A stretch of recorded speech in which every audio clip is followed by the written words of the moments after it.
Hi, it's Monday, May 26th, and we're tracking the likelihood of tropical development off the coast of Mexico this week.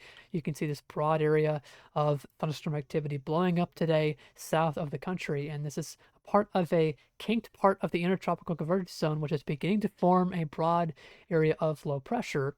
And you can see that if you look at the low level cloud motion, you can see we have all this plentiful southerly flow pushing into all of this convection, and then closer to the coast we have this turning into easterly winds, and then west of all this convection turning into northerly flow. So we kind of have this kinked like pattern, and I call it that because it shows a kink in the intertropical convergence zone, which kind of moves north here and then dives south again towards Central America. And we talked about a couple of days ago how these kinks were going to form as the convergence zone amplified in spots, and this would eventually lead to an area of low pressure developing, and we're likely seeing that happen today. You might be able to pick out some westerly flow on the south edge of all this convection, maybe highlighting the potential formation now of this broad low that models have been expecting for the past several days. You can see this persist, or not persist, but progress on the GFS model over the next day. You can see this is the current initialization or the analysis from the model, showing you again that trough-like axis that we have on satellite imagery with this kinked flow in the convergence zone. And then it continues to form into a broad area of low pressure by early tomorrow morning. And then from there on, we see further development into a tropical storm by Wednesday morning. And that seems to be the general consensus for modeling. You can see the European is also on board with that. The European has been very consistent on this, showing development around this time frame, though it is a little bit weaker than the GFS, though I think it may be a little too weak on its modeling right now. Now, there are some differences to pick out here from what we saw in the GFS a couple of days ago to where we see the system now developing. If we take a look at where the system was developing on the GFS when it became a major hurricane on those past runs, it was developing back here, closer to Central America, and really we're seeing this broad low develop here, south of, say, south central Mexico. So this has some implications on how much the system is going to be intensifying as it tracks northwest. Number one, because it now has less time over the warm waters. I talked about this a bit a couple of days ago, but you can see where it's forming nice, very warm water, perfect for a tropical system, 29 to 30 degrees Celsius waters. But as you track northwest, this quickly drops off. And what you need for a tropical cyclone is generally 26 degrees Celsius, which is this yellow contour here.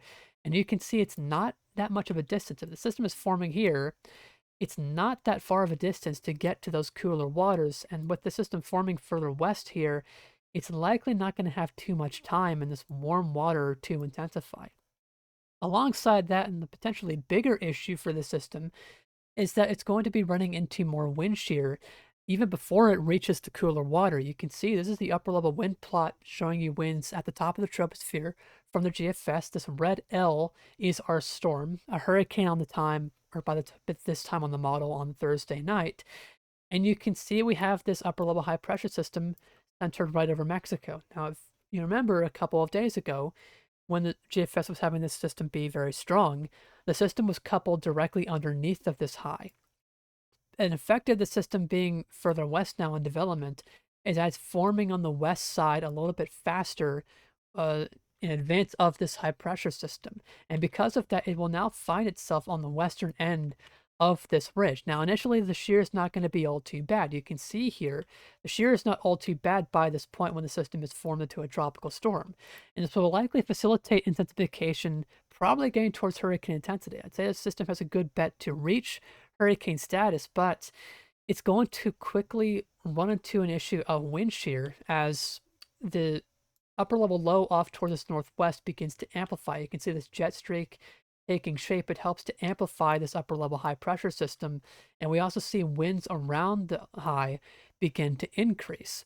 And you can see all this blue coloring increasing around our storm. And you can see that this causes some shear in the atmosphere. You can see we do have a general southerly push of flow in most of the atmosphere, but it's a little bit faster here as you get towards the upper level parts of the atmosphere with this upper level high. And that causes some moderate wind shear of, say, 20 to 25 knots. That's a general consensus from models that I've seen that begins to weaken our storm. As that shear, it's getting fairly significant, and that will, alongside the cooler waters that it's approaching, cause the system to begin to rapidly weaken on its approach to Baja California and northwestern Mexico further northwest.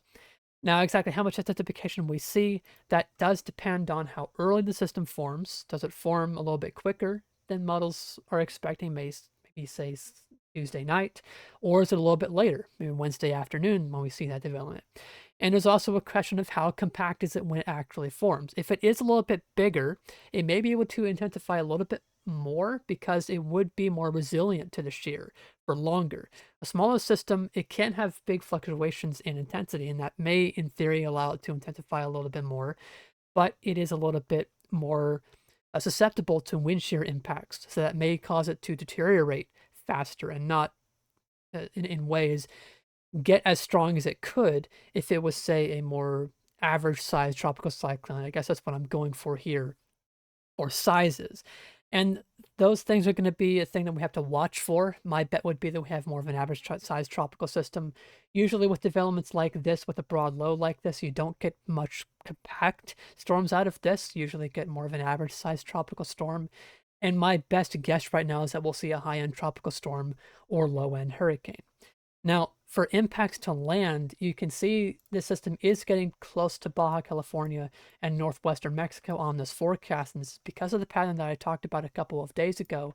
We have this cutoff upper level low that's off the coast of Baja California. Now, for the most part of the system's life, it's going to be under the influence of this high pressure system over Mexico in the Bay of Campeche.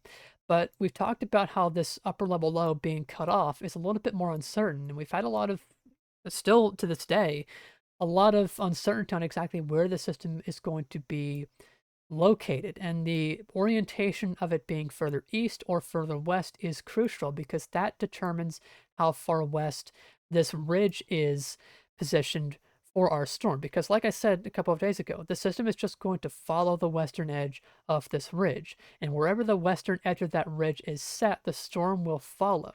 And you can see on this ensemble, this upper level low is just offshore, and it's enough to start to weaken the ridge a little bit, maybe get a western edge over more of mainland Mexico, and allow the system to sneak north here towards Baja California.